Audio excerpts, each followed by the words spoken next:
from NBC News, this is Today. Come back fabulous, over 40, while more mature actresses are gracing the covers of fashion magazines. This morning on Today's Woman, over 40 and all the rage. You may have noticed a bit of a trend if you browsed the magazine stands recently. Actresses who said goodbye to their 20s long ago are now dominating the covers. Fall fashion covers this year make over 40 look fabulous. There's Harper's Bazaar with Jennifer Aniston, age 41. Vogue magazine has Halle Berry, age 43. And Elle features Julia Roberts, age 42.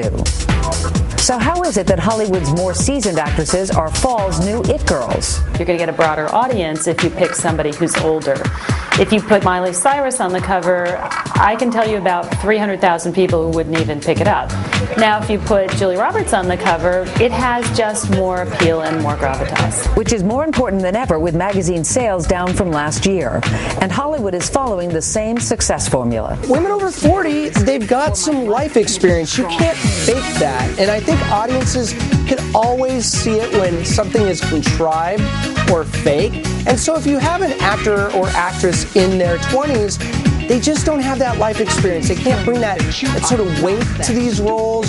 Sandra Bullock has thrown her weight around to the tune of $56 million. That's her income in the last year, thanks to the huge success of the films The Blind Side and The Proposal. At 46, Sandra Bullock is Hollywood's highest paid actress. And Emma Thompson is back with more Nanny McPhee. Jennifer Aniston stars as a 40-year-old single mom in The Switch.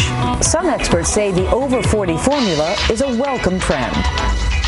I can hear the decadence calling. It used to always be that youth ruled Hollywood, and particularly with actresses, it seemed like once they hit 30, they were like non-existent in Hollywood, and they couldn't get a call back. But now it's kind of cool to see that Hollywood is finally catching up and realizing that women over 40 have a lot to offer. Magazines like The Silver Screen now happily embrace the idea that older is wiser, and it's bankable too. Is it a positive trend to have older women on a cover? You bet. It's the greatest thing that ever happened to America. And maybe now we can get over our obsession with youth. That's the way the world is, and it's great. Laura Reese is a marketing and branding strategist, and Avril Graham is the executive fashion and beauty editor of Harper's Bazaar. Good morning to both of you. Good morning. Laura, let me start with you. The September issue is the most important issue of the year for fashion magazines. Why do you think we're seeing all of these actresses over the age of 40 on the covers? Well, I think it does come down to dollars and cents. It's also the biggest ad revenue, of course. A lot of those pages are ads.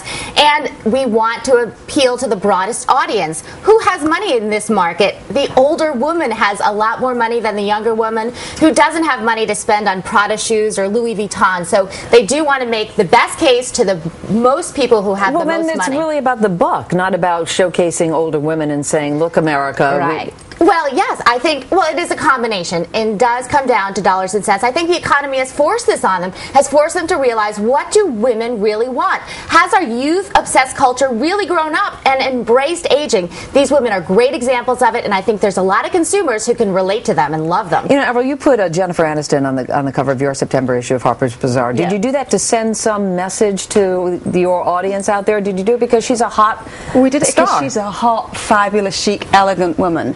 You know, it's interesting to note that, yes, the big fashion magazines for the September issues mostly have women who are over 40. But we've watched these women who have appeared on a lot of fashion magazines age so gracefully from their 20s, 30s, 40s. The fact they're still on the front covers at 40 is a fabulous message. Would we still be putting people in their 20s on the front cover of our magazine? Absolutely. It's a fabulous at every age moment. We cover that a lot. And I think it's a wonderful message that we are sending to America, that you can age gracefully and gorgeously. But, you know, I take issue with this a little bit, because I think if you really want to send that message, then the rest of the year you put on a lot more models who are 40, 50, 60, not just this group that we've all grown up with to begin with. Well, they are stars, remember, and the models in general in the magazines tend to be young, but we are a celebrity-obsessed society. You see fewer models on the covers of those magazines. We're interested in stars and celebrities, in time-tested stars. There's also a lack of of really exciting young 20-somethings to talk about. I mean, a lot of them are the Lindsay Lohans and the Paris and the women that maybe in the Snookies that don't have as much to talk about or show for themselves. All right, well, hopefully these covers will do well. Ladies, thank you so much for joining us this morning. Thank you. Appreciate it. Still ahead,